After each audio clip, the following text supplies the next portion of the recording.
بسم اللہ الرحمن الرحیم، السلام علیکم ورحمۃ اللہ وبرکاتہ۔ ناظرین، امید ہے آپ سب خیریت سے ہوں گے۔ آج ہمارا سبق ہے مسافر کی نماز کا بیان۔ تو انوار شریعت کا یہ سبق ہے، تو چلیے شروع کرتے ہیں۔ سوال: مسافر کسے کہتے ہیں؟ جواب: شریعت میں مسافر وہ شخص ہے جو 3 روز کی راہ تک جانے کے ارادہ سے بستی سے باہر ہوا۔ یعنی شریعت کی نظر میں مسافر وہ مانا جائے گا کہ جو شخص 3 راہ کی مقدار، اب 3 راہ کی مقدار کتنی وہ ابھی آپ آگے انشاءاللہ ہم جان جائیں گے۔ تو 3 دن کی راہ کے مقدار کے ارادے سے، یعنی جانے کے ارادے سے اپنی بستی سے باہر نکل گیا تو وہ شخص شریعت کی نظر میں مسافر کہلائے گا۔ ٹھیک ہے، اب اس سے کچھ احکام ہیں، کچھ فرق ہے نماز کے اندر اس کے لیے، تو اس کو ہم انشاءاللہ آگے سیکھ جائیں گے۔ ٹھیک ہے، اگلا سوال ہے کہ میل کے حساب سے 3 روز کی راہ کی مقدار کتنی ہے؟ ٹھیک ہے، پرانے زمانے میں میل دوری کو ناپنے کے لیے، پیمائش کرنے کے لیے چلتا تھا۔ ٹھیک ہے، تو اس کے حساب سے دیا ہے، لیکن ہم انشاءاللہ اس کو جدید کلومیٹر کے حساب سے بھی سمجھیں گے انشاءاللہ۔ تو اس کا جواب ہے کہ خشکی میں، خشکی کا مطلب یہ کہ زمین پر، یعنی سمندر کو چھوڑ کر، پانی والے راستے کو چھوڑ کر، اس کی بات نہیں کر رہے ہیں، زمین پر یعنی خشکی میں 3 روز کی راہ کی مقدار 57.8 یا 57.3 میل ہے، یعنی تقریباً 57.5 میل یہ بنتا ہے جا کر میل کے حساب سے۔ ٹھیک ہے، تو اس کی جدید جو وہ بنتی ہے وہ تقریباً 92 کلومیٹر، یعنی 92 کلومیٹر اس کی جو جدید پیمائش نکالیں گے ہم، یعنی میل کو اگر ہم کلومیٹر میں تبدیل کرتے ہیں تو وہاں پر 92 کلومیٹر نکل کر آتی ہے۔ ٹھیک ہے، اس سے پتہ کیا چلا کہ پہلے کے زمانے میں لوگ تقریباً 30 سے 31 کلومیٹر روزانہ سفر کرتے تھے۔ ٹھیک ہے، تو 30 یا 90 وہی تقریباً 92 کلومیٹر، یعنی یہ 3 دن کی راہ ہے پہلے کے زمانے کے اعتبار سے، جب سواری گھوڑے پر یا اونٹ پر ہوا کرتی تھی، تو اس کے اعتبار سے یہ دوری مقرر کی گئی ہے۔ ٹھیک ہے، تو یہ تقریباً 57.8 یا 57.3 میل ہے۔ ٹھیک ہے، اب سوال ہے کہ اگر کوئی شخص موٹر، ریل گاڑی یا ہوائی جہاز وغیرہ سے 3 دن کی راہ تھوڑے وقت میں طے کر لے تو مسافر ہوگا یا نہیں؟ ہاں، اب یہ بڑا اہم سوال ہے کہ یہ تو 3 دن کی راستہ تھا، یعنی 57.5 میل، یا ہم اس کو 92 کلومیٹر کہہ سکتے ہیں۔ ٹھیک ہے، لیکن اگر کوئی شخص اس کو 3 کے بجائے 2 دن میں پورا کر لے، یا 1 ہی دن میں پورا کر لے، یا 1 گھنٹے میں پورا کر لے، ٹھیک ہے، تو اب کیا حکم لگے گا؟ تو جواب ہے کہ مسافر ہو جائے گا، خواہ کتنی ہی جلدی کرے، یعنی چاہے جتنی ہی جلدی وہ پہنچ جائے، ہے نا۔ مثال کے طور پہ ریل گاڑی ہے تو 92 کلومیٹر تقریباً 1.5 گھنٹے میں پورا کر سکتا ہے سفر، 1.5 سے 2 گھنٹہ، اور ہوائی جہاز ہے تو اس کے لیے تو چند منٹ لگیں گے مشکل سے، اتنی دیر میں یہ دوری مکمل طے ہو جائے گی۔ تو کہہ رہے ہیں کہ چاہے وہ کتنی ہی جلدی مطلب رفتار سے سفر کرے اپنا، 92 کلومیٹر اگر وہ جاتا ہے اپنی بستی کے سے باہر، تو وہ انسان مسافر کہلائے گا۔ ٹھیک ہے، اب کہہ رہے ہیں کہ اگر کوئی شخص 3 روز کی راہ کے ارادے سے نکلا، یعنی 92 کلومیٹر یا اس سے زیادہ کے ارادے سے، سفر کے ارادے سے نکلا اپنے گھر سے، مگر یہ بھی ارادہ کیا کہ درمیان میں 1 دن ٹھہروں گا، تو مسافر ہوگا یا نہیں؟ مثال کے طور پہ کوئی شخص اتنی دوری جانے کے ارادے سے نکلا ہے جو 92 کلومیٹر سے زیادہ ہے، مثال کے طور پہ 100 کلومیٹر ہے یا 200 کلومیٹر ہے، لیکن اس کو بیچ میں رکنے کا ارادہ ہے 1 دن کا کہیں پر، تو ایسا آدمی مسافر ہوگا کہ نہیں ہوگا؟ تو جواب ہے کہ اگر 3 دن کی راہ کے ارادے سے نکلا ہے اور درمیان میں ٹھہرنا ضمنی طور پر ہے، ضمنی طور پر مطلب کہ 10-5 منٹ کے لیے ہوتا ہے اس کا، ہے نا، تو مسافر رہے گا۔ اور اگر اس ارادہ سے نکلا کہ 2 دن کی راہ پر جاتا ہوں پھر وہاں سے 1 دن کی راہ پر جاؤں گا تو مسافر نہیں ہوگا۔ کیا مطلب؟ یعنی اگر کوئی شخص مثال کے طور پہ دلی سے ممبئی جاتا ہے، یا اور کم آپ لے لیں، مطلب مثال کے طور پہ یعنی تقریباً 100 کلومیٹر جانے کا اس کا ارادہ ہے، لیکن راستے میں اس کو ٹرین بدلنا پڑے گی، اپنی سواری بدلنا پڑے گی 50 کلومیٹر کے بعد میں۔ تو 50 کلومیٹر چلنے کے بعد میں وہ تھوڑی دیر رکے، اپنا بس اسٹاپ یا ریلوے اسٹیشن پہ رکا، ہے نا، اور اگلی ٹرین کا یا اگلی سواری کا انتظار کرنے لگا، اور اس میں اس کا 1 سے 1.5 گھنٹہ لگ گیا، تو یہ اس کا رکنا جو ہے ضمنی طور پہ کہلائے گا، یعنی کچھ دیر کے لیے ضمناً، ٹھیک ہے۔ اور اگر یہ ارادہ ہے کہ یہاں سے 50 کلومیٹر جاؤں گا، اس کے بعد میں وہاں پر ایک کام میرا ہے، اگر وہ ہو گیا تو ٹھیک ہے، اپنا کام مکمل کرنے کے بعد میں پھر میں اگلے دن 50 کلومیٹر جاؤں گا۔ تو اگر اس طرح سے جاتا ہے تو پھر یہ ضمنی طور پہ نہیں ہوگا، اس طرح سے مسافر نہیں ہوگا۔ چلیے اگلا سوال ہے کہ مسافر پر نماز کے بارے میں کیا حکم ہے؟ ٹھیک ہے، ہمارا جو سوال تھا، جو ٹاپک تھا وہ یہی ہے کہ مسافر ٹھیک ہے، مسافر ہو گیا کوئی شخص، تو اب نماز کے بارے میں اس کے لیے کچھ فرق ہے یا اس میں کیا تبدیلی ہے؟ تو دیکھیں، اللہ تعالیٰ نے مسافر کے لیے نماز میں تھوڑی سی چھوٹ دی ہوئی ہے، کچھ کمی کی ہوئی ہے، جس کو ہم قصر بولتے ہیں، ٹھیک ہے۔ اب اس کا جواب ہے کہ مسافر پر واجب ہے، واجب یعنی ضروری ہے کہ قصر کرے۔ قصر کا مطلب کیا ہے؟ کم کرے، یعنی ظہر، عصر اور عشاء 4 رکعات اور فرض نماز کو 2 پڑھے، یعنی ظہر میں جو 4 رکعتیں فرض ہوتی ہیں، عصر کی جو فرض ہوتی ہیں اور عشاء کی جو فرض ہوتی ہیں، ان 3 نمازوں میں 4 کے بجائے 2 رکعت فرض پڑھے جائیں گے، ٹھیک ہے، کہ اس کے حق میں 2 ہی رکعت پوری نماز ہے، یعنی مسافر کے لیے 4 رکعت والی جو فرض ہے وہ 2 رکعت پڑھنا ہے، اور اس سے ہی اس کو پورا ثواب مل جائے گا، ٹھیک ہے۔ لیکن یہ حکم اس وقت ہے جب آپ اپنی نماز اکیلے پڑھیں یا آپ نماز پڑھائیں، تب آپ ایسا کریں گے، یعنی ظہر کی فرض اور عصر کی فرض اور عشاء کی فرض، ان میں کیا کریں گے؟ قصر کریں گے، یعنی 2 رکعت کی نیت باندھیں گے، ٹھیک ہے، 2 رکعت پہ سلام پھیر دیں گے۔ چلیے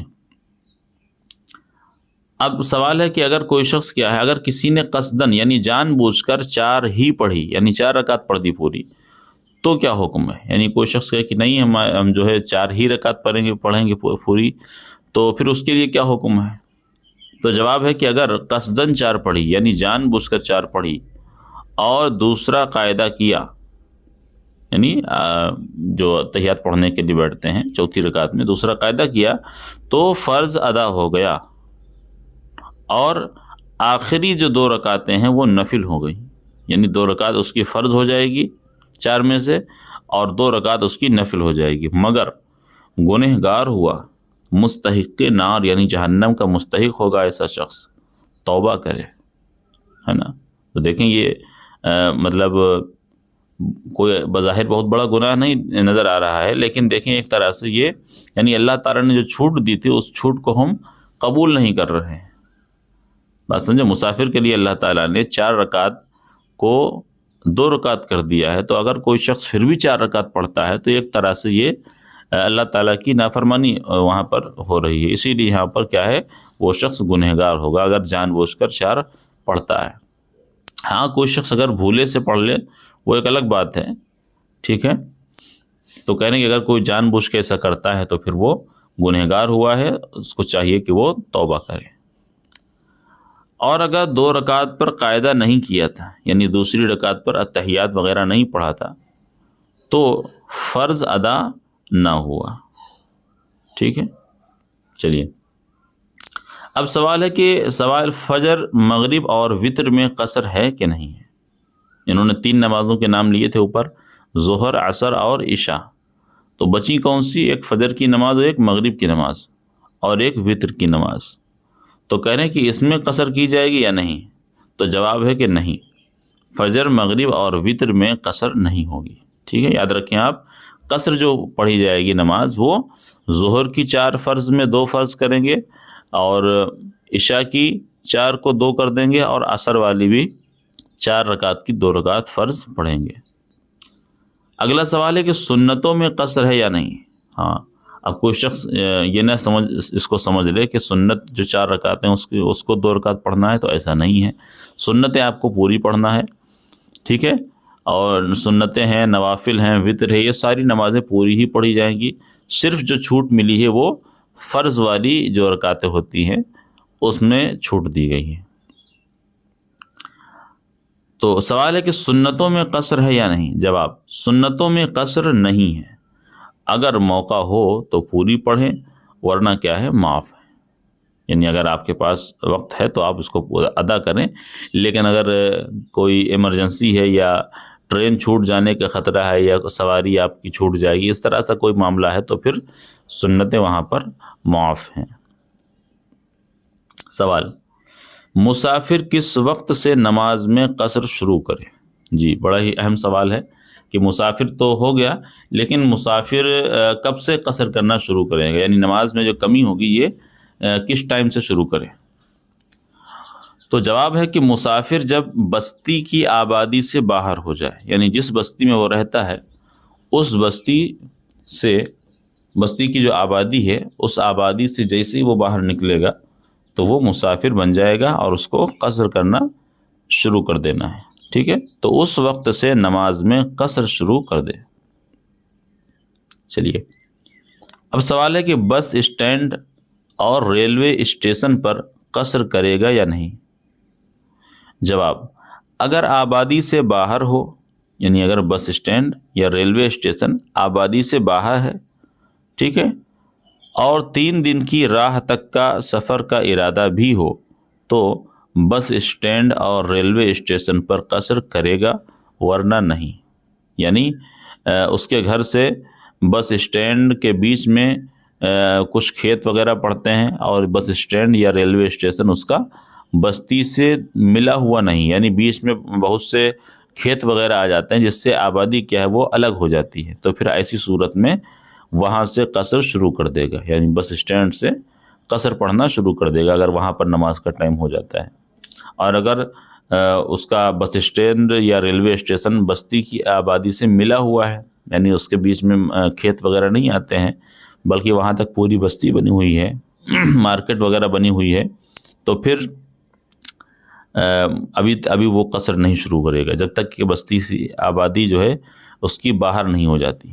ٹھیک ہے؟ اب سوال ہے کہ اگر 2-2.5 دن کی راہ کے ارادے سے نکلا، یعنی 2-2.5 کا مطلب یہ ہوا کہ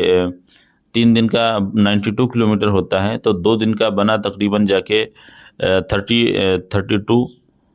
کا اس کا پلس کر لیں آپ، 2 دن کا کر لیں تو تقریباً 62 کلومیٹر یا 61 کلومیٹر ہے نا، یعنی 60 کلومیٹر یا 70 کلومیٹر کے سفر پہ نکلا، وہاں پہنچ کر پھر دوسری جگہ کا ارادہ کیا اور وہ بھی 3 دن سے کم کا راستہ ہے، تو وہ شرعاً مسافر ہوگا یا نہیں؟ یعنی ٹوٹل اس نے تقریباً 130 کلومیٹر مان لیں سفر کر رہا ہے کوئی شخص، لیکن پہلے جب نکلا تھا تو گھر سے تو اس کا ارادہ تھا کہ وہ تقریباً 70 کلومیٹر جائے گا، اور وہاں پہنچنے کے بعد میں پھر اس نے ارادہ بنایا، پھر جو ہے وہ 2 دن کی یا 2.5 دن کی راہ کا ارادہ کیا، یعنی 70 یا 75 کلومیٹر کا ارادہ کیا، تو ٹوٹل اس کا کتنا ہو گیا؟ 130 کلومیٹر یا 140 کلومیٹر ہو گیا، ہے نا؟ تو کہہ رہے ہیں کہ اس طرح سے مسافر ہوگا یا نہیں ہوگا؟ تو جواب ہے کہ وہ شخص شرعاً مسافر نہیں ہوگا تا وقت یہ کہ جہاں سے چلے وہاں سے 3 دن کی راہ کا اکٹھے ارادہ نہ کرے، یعنی اگر 2-2.5 دن کی راہ کے ارادے سے چلتا رہا تو اسی طرح اگر ساری دنیا گھوم آئے مسافر نہیں ہوگا، ٹھیک ہے، یعنی کہ 92 کلومیٹر جو ہے 92 کلومیٹر سے کوئی شخص کم سفر کرتا ہے، مان کے چلیں تقریباً 70 کلومیٹر یا 80 کلومیٹر روزانہ سفر کرتا ہے، تو کہہ رہے ہیں کہ اگر اس طرح سے ساری دنیا کوئی شخص گھوم ڈالے پھر بھی وہ شریعت کی نظر میں مسافر نہیں ہوگا۔ ہاں، دنیا کی نظر میں ہو سکتا ہے لوگ اس کو مسافر کہیں، لیکن شریعت کی نظر میں ایسا آدمی مسافر نہیں ہوگا جب تک کہ وہ 92 کلومیٹر کا ارادہ یعنی لگاتار نہ کرے، اکٹھا ارادہ نہ کرے۔ اب سوال ہے کہ مسافر کب تک قصر کرتا رہے؟ ہاں، قصر جو ہے یہ کب تک کرنا ہے اس کو؟ جواب ہے کہ مسافر جب تک کسی جگہ 15 دن یا اس سے زیادہ ٹھہرنے کی نیت نہ کر لے یا اپنی بستی میں نہ پہنچ جائے قصر کرتا رہے گا۔ کیا مطلب؟ یعنی مسافر جہاں جا رہا ہے وہاں جانے کے بعد راستے میں تو قصر کرتا رہے گا، وہاں پہنچنے کے بعد اگر وہاں 15 دن ٹھہرنے کا ارادہ کر لیتا ہے تو پھر وہ قصر اپنی بند کر دے گا۔ اور دوسرا آپشن یہ ہے کہ جب اپنی بستی میں واپس آ جائے گا تب بھی وہ مسافر نہیں بچے گا،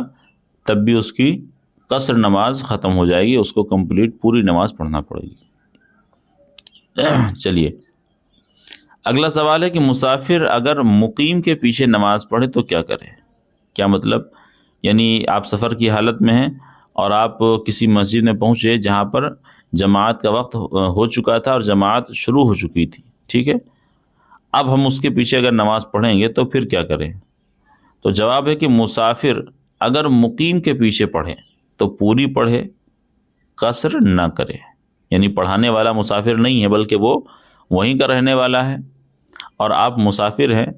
تو اب اگر آپ جماعت سے نماز پڑھیں گے ایسے آدمی کے پیچھے جو مسافر نہیں ہیں تو پھر وہ 4 پڑھائے گا، ہے نا، تو ہم بھی اس کے ساتھ میں 4 ہی پڑھیں گے پوری مکمل، ٹھیک ہے، یہاں پر گناہ نہیں پڑے گا۔ اچھا، اس کا الٹا اگر کر دیں کہ اگر مقیم جو ہے وہ مسافر کے پیچھے پڑھے، یعنی امام جو ہے وہ مسافر ہے اور پیچھے جو پڑھنے والا ہے وہ مسافر نہیں ہے، تو اب دیکھیں کہ مسافر پہ 2 رکعت تھی اور جو مسافر نہیں ہے اس کو 4 رکعت پڑھنا ہے، تو اب کیا ہوگا ایسی صورت میں؟ تو جواب ہے کہ مقیم اگر مسافر کے پیچھے پڑھے تو امام کے سلام پھیر دینے کے بعد، امام سلام پھیرے گا 2 رکعت پر، مثال کے طور پہ ظہر کی نماز یا عصر کی یا عشاء کی نماز تھی، تو مسافر جو ہے وہ 2 رکعت پہ سلام پھیر دے گا، جو امام ہے مسافر وہ 2 رکعت پہ سلام پھیر دے گا، اور جو پیچھے والے لوگ ہیں، ٹھیک ہے، ان کو 4 پڑھنا ہے، تو وہ کیا کریں گے؟ امام کے سلام پھیر دینے کے بعد اپنی باقی 2 رکعتیں پڑھے، ٹھیک ہے، اس کی جو 2 رکعتیں باقی ہیں اس کو پڑھے، اور ان رکعتوں میں قرات بالکل نہ کرے بلکہ سورہ فاتحہ پڑھنے کی مقدار چپ چاپ کھڑا رہے۔ یعنی جس طرح سے کبھی کبھی ایسا ہوتا ہے کہ ہماری نمازیں دو رکعتیں چھوٹ جاتی ہیں، ٹھیک ہے، اور اپنی نماز ہم جو ہے امام کے سلام پھرنے کے بعد ادا کرتے ہیں، اسی طریقے سے ہم یہاں پر بھی ادا کریں گے، لیکن ایک چھوٹا سا فرق یہ ہے کہ ان رکعتوں میں آپ کو نہ تو الحمد پڑھنا ہے نہ تو اس میں کوئی سورت پڑھنا ہے، بلکہ الحمد پڑھنے کی مقدار آپ کیا کریں گے؟ اتنی دیر کھڑے رہیں گے، ٹھیک ہے۔ چلیے اب سوال ہے کہ اگر مسافر امام نے قصر نہ کیا، یعنی امام مسافر ہے، اس نے قصر نہیں کیا بلکہ 4 پڑھا دی اور پوری 4 رکعت پڑھا دی، تو مقتدی کی نماز ہوئی یا نہیں؟ جی بڑا ہی خاص سوال ہے، یعنی مسافر جو ہے وہ امام بنا ہوا ہے، ٹھیک ہے، اور پیچھے پڑھنے والے لوگ وہ مسافر نہیں ہیں، تو اب مسافر پیچھے آپ نے پڑھا تھا کہ مسافر اگر 4 پڑھتا ہے تو اس کی 2 رکعت فرض ہو جاتی ہے، 2 رکعت نفل ہو جاتی ہے، ٹھیک ہے، لیکن یہاں پر مقیم جو ہے پیچھے جو اقتدا کر رہا ہے، جو پیچھے کھڑا ہوا ہے، اس کی نماز کا کیا ہوگا؟ تو جواب ہے کہ مسافر امام نے 4 رکعت پڑھا دی تو مقیم مقتدی کی نماز نہیں ہوئی۔ اچھا، اب ایسا کیوں ہو رہا ہے؟ اس کی وجہ یہ ہے، اچھا دیکھیں بڑا سمپل سا، مطلب ایسا لگ رہا ہے کہ اس کی بھی ہو جانا چاہیے، جب مسافر کو 2 پڑھنا تھی 4 پڑھا دی اور پیچھے والے کو تو 4 ہی پڑھنا تھی، ہے نا، تو ہو جانا چاہیے تھی، جب مسافر کی ہو رہی ہے تو اس کی بھی ہو جانا چاہیے تھی، لیکن ایسا نہیں، کیوں کیونکہ اس کی وجہ یہ ہے کہ مسافر کی جو 4 رکعت پڑھی اس نے، پڑھنا 2 چاہیے تھے اس کو، اس میں سے 2 فرض ہیں اور 2 نفل ہیں، ٹھیک ہے، اور جو مقتدی پیچھے پڑھ رہا ہے جو مسافر نہیں ہے اس کو 4 رکعت فرض پڑھنا ہے، ٹھیک ہے۔ تو اس میں دقت یہ آ رہی ہے کہ جو اقتدا کر رہا ہے وہ 2 رکعت فرض کی اقتدا کر رہا ہے اور 2 رکعت نفل کی اقتدا کر رہا ہے، حالانکہ فرض پڑھنے والا نفل پڑھنے والے کے پیچھے اقتدا نہیں کر سکتا ہے۔ تو اس مسئلے کی وجہ سے مقتدی کی نماز نہیں ہو رہی یہاں پر، ٹھیک ہے۔ تو انشاءاللہ امید ہے آپ کو یہ سبق سمجھ میں آیا ہوگا۔ اگر کوئی آپ کے ذہن میں سوال ہے یا کوئی بات آپ کو سمجھ میں نہیں آئی ہے تو نیچے آپ کمنٹ کر دیں، انشاءاللہ میں آپ کو اس کا جواب ضرور دوں گا۔